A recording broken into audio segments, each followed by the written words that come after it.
The chairman of the Democratic National Committee, Ken Martin, recently made a stop here in Philadelphia.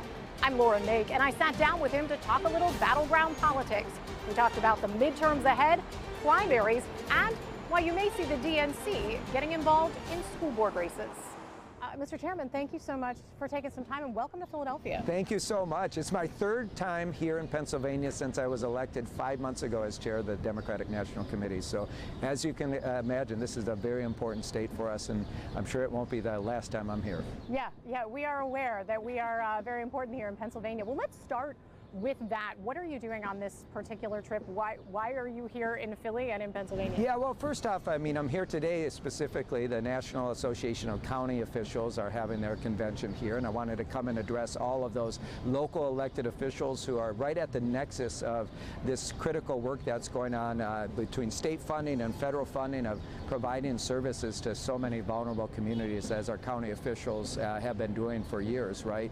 But of course, with this big, beautiful bill that just passed and all the other disastrous policies of this Trump administration, county officials are really feeling the pain right now, of course. And so wanted to boost their spirits, give them a sense of the path forward, and of course let them know what our Democrats are going to do to help regain some power and of course put them in a better position to deliver for their constituents. What did you hear from them in terms of what they need from you? Well, look, right now, for us as a Democratic Party, we've allowed the Republicans in this country to do a much better job over the years of actually building power at all levels of government, right?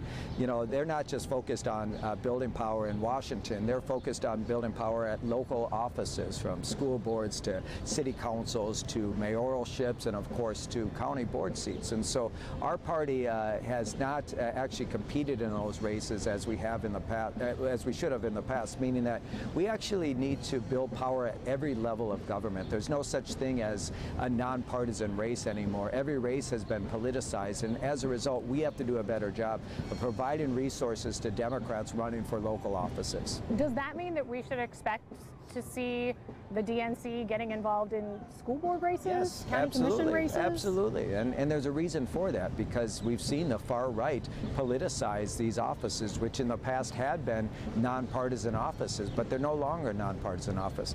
As an example, our own indifference to school board races has resulted in the far right in this country controlling some of the biggest school districts in the country, where they're banning books, they're whitewashing history, they're attacking our children.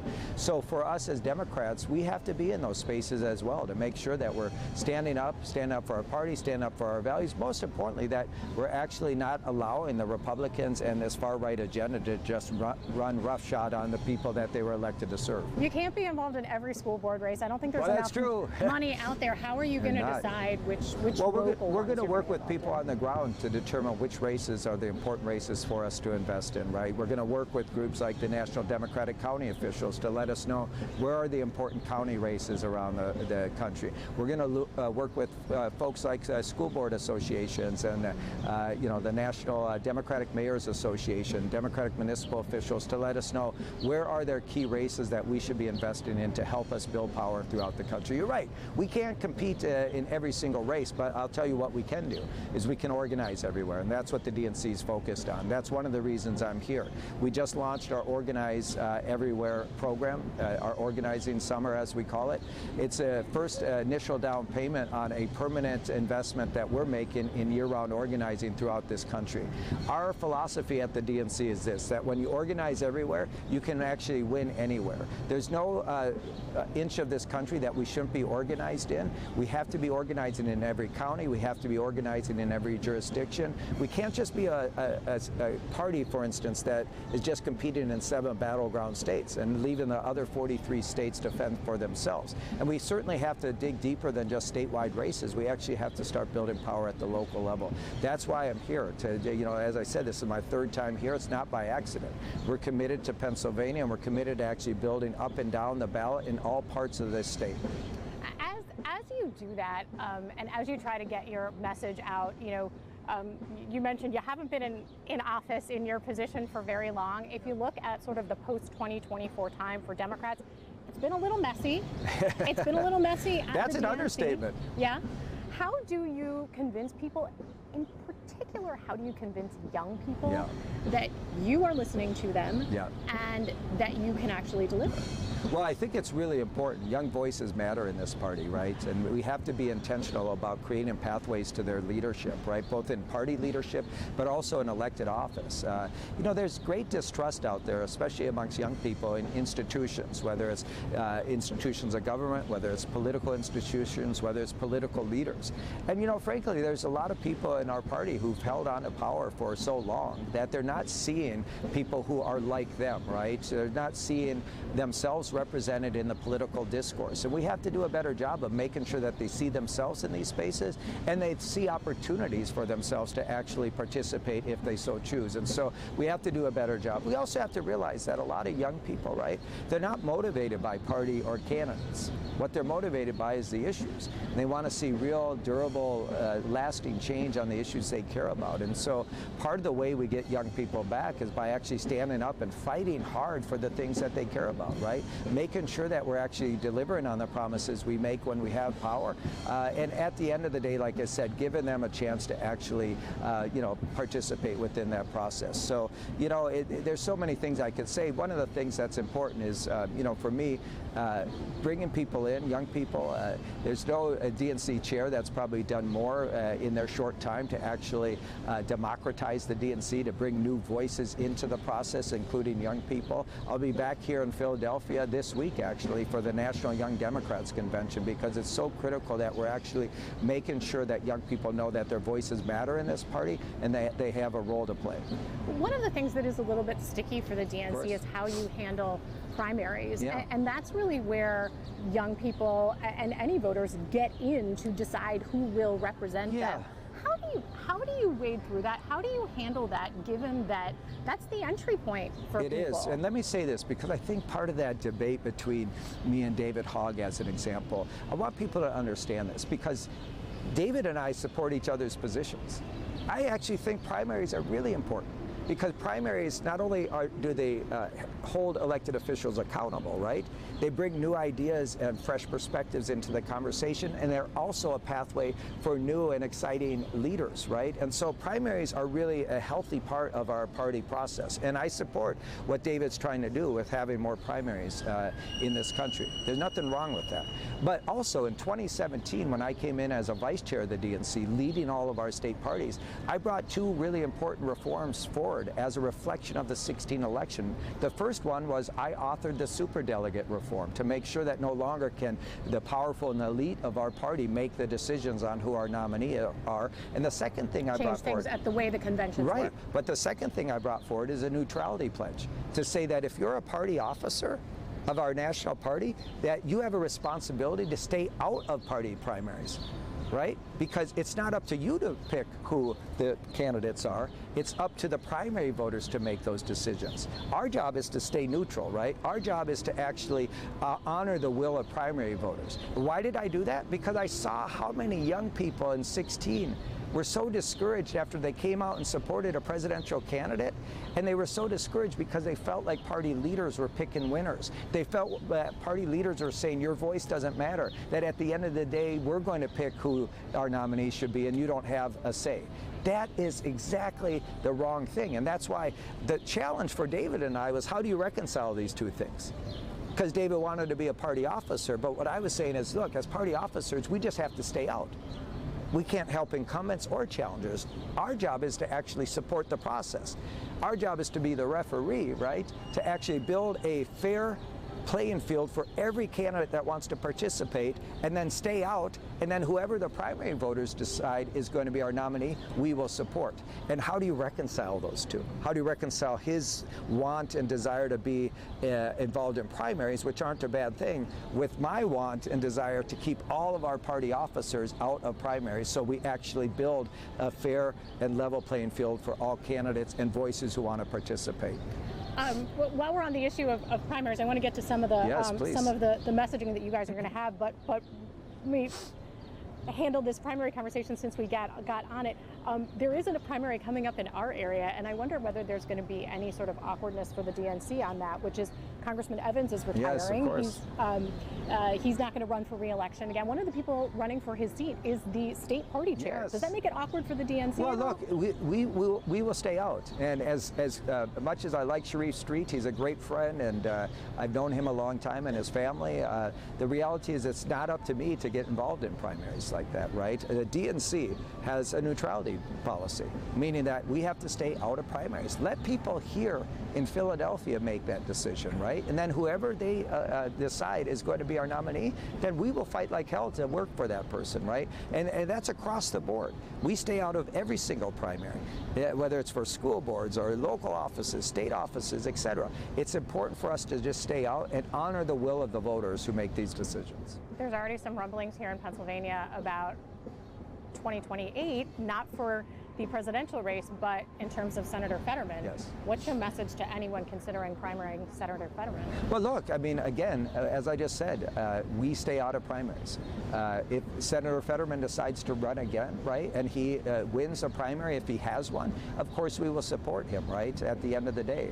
My job is not to protect incumbents. As a DNC chair, my job is to support a process that allows primary voters to have their voices heard. Some people think it is to protect incumbents. No, but it's not. I've never viewed that. I spent 14 years in Minnesota, and my job as a chair there is to make sure that we, build a system that encourages people to get involved and have their voices heard. There's a reason why we probably built the strongest state party in the nation, right? And the reason why I didn't lose a single statewide election, it's because I believe you win elections through addition, not through subtraction. You win elections by not pushing people out of the conversation, but by bringing them in. And ultimately, you win by honoring the will of the primary voters and not telling them that you know better. And so that's that. Listen, if that was the old DNC, it's not the new DNC. Under my leadership, we're not here to support incumbents. What we're here to do is to win majorities and win elections. And ultimately, that means making sure that we stay out of primaries and do our part once people make that decision to fight like hell for whoever they choose. So if somebody thinks they can do a better job at winning the Pennsylvania seat than Senator Fetterman, you're saying, okay. Listen, if they want, what I'm saying at the end of the day is that whoever they choose to represent them in any race between now and 2028, we're going to support the Democratic nominee. It's not our job from Washington, D.C. to tell Pennsylvanians who the hell they should choose as their nominee. That's Pennsylvanians' job. And once they make that decision, we'll support it. I think the committees in Washington have a different perspective on this, the DSCC, the DCCC, and others, and they tend to support their incumbents, right? They take a different view on this than I do as a DNC chair. My job is to actually build the infrastructure to support us winning elections up and down the ballot, and to build that infrastructure in a way that's long-term, right, and durable. And that means that, I believe candidates come and go, right? But the institution that remains is the party. And as a result, for the party to be as robust as possible, we are not getting involved in picking winners and losers. We are actually fighting for whoever the primary electorate chooses. We're going to fight for them regardless, because at the end of the day, what we care most about is not who wins a primary, but who wins the election in November, the general election. Let me switch gears. You mentioned the bill that was just recently passed in Washington. How much? We are still a ways away from the midterms. Yes. But what's your expectation? How much of your messaging leading up to the midterms is going to have to do with that bill? It's good, a lot, and I'll tell you why. Because it's been a triple whammy right now from this administration. They started off with some really deep cuts in the federal government, to the National Institute of Health, to the USAID, to universities throughout this country in terms of their research funding. We're already seeing the impacts of that here in Pennsylvania and around the country, those cuts that are already devastating communities and people's lives. You then put on top of that the Trump tax, these tariffs that are actually hurting consumers in their pocketbooks already, and actually creating a chaotic economy that we see no end in sight, potentially a recession coming down the pike. And then the third whammy here is this big, beautiful betrayal, as I call it, this bill that actually is going to kick 17 million Americans off of health insurance. The first time ever in our country's history that we're taking health insurance away from people. It's going to kick 22 22 million people in this country off of nutrition assistance programs, many of them children, almost 5 million of them children, right? First time we've ever taken nutrition assistance away from people. It's going to close between 300 and 500 hospitals, many of them in rural parts of this country and many of them here in Pennsylvania.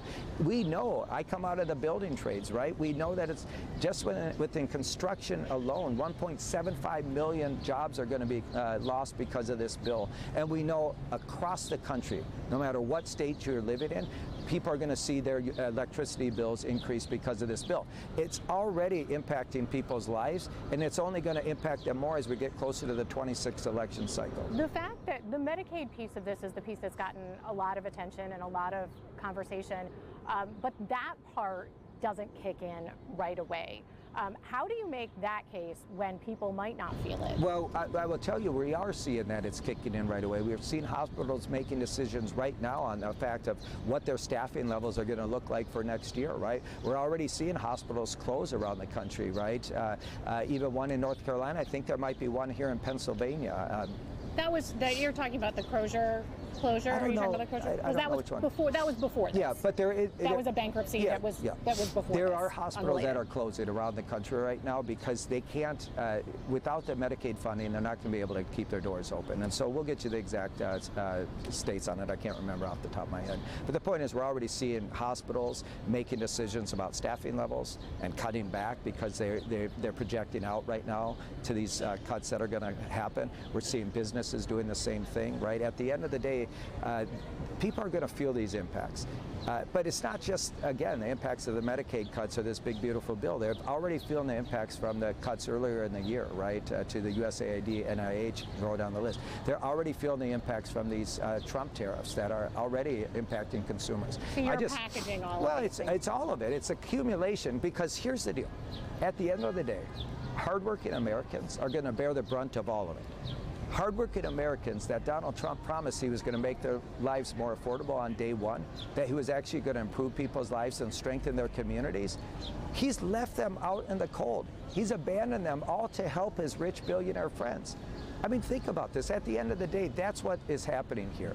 He essentially, through this big, beautiful bill, is given the biggest tax break in American history at the expense of people who need health care, at the expense of people... What if people like some of the tax breaks in this bill for them, though? Well, if you're a billionaire, then, you know... No tax on tips? Well, sure. I mean, yeah, there's a few throwaways in there that I'm sure some people like, but most hardworking Americans are going to get screwed by this bill.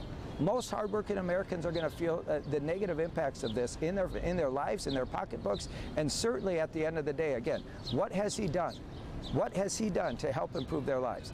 You know, again, there's a few throwaways in there that maybe for some people, right, that they might appreciate. But for most hardworking Americans, I can tell you, most hardworking Americans think this bill is terrible. It's the most unpopular bill in over a half a century to ever pass.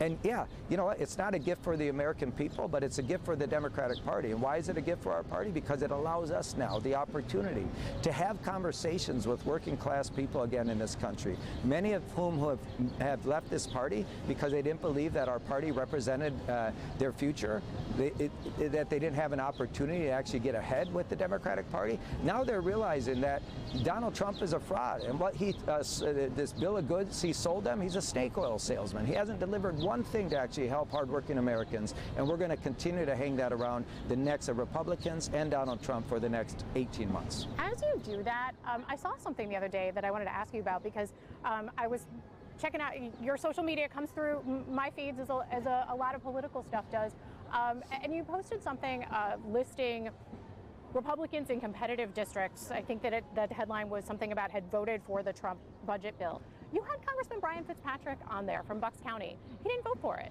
Oh, was that it? Which was it in my social media feed? It was in the Democrats' Instagram page.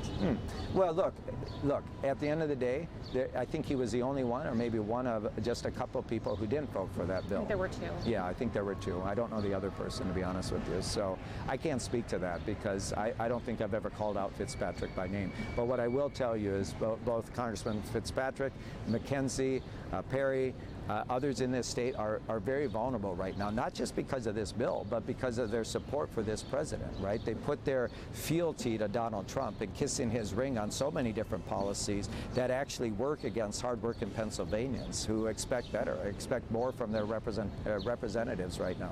I mean, I had to go up to Bethlehem, Pennsylvania and hold a town hall earlier this year. Why? Because McKenzie wouldn't hold a town hall with his constituents. Most Republican congressional members refuse to actually listen to their constituents and hold town halls right now and actually hear their concerns about what's happening in their lives and their communities at this time. So, look, I have no mistake, or make no mistake about it. If there was a mistake made in saying that, I'll be the first to apologize. I don't think I ever said it, but what we do know is that Congressman Fitzpatrick, Congressman McKenzie, Congressman Perry, the rest of them here in this state that continue to vote with Donald Trump, we're going to make sure that the people in their districts know that they are not voting for them, that they're voting against the people that they were elected to serve. Again, they put their oath to Donald Trump ahead of the oath that they took to serve the people that they represent. Shortly after that interview, a spokesperson for the DNC told me that post that I asked the chairman about regarding Congressman Brian Fitzpatrick, that post had been taken down. You can find more Battleground Politics on our website, NBC10.com, on our NBC 10 app, our NBC Philadelphia YouTube page, or wherever you get your podcasts.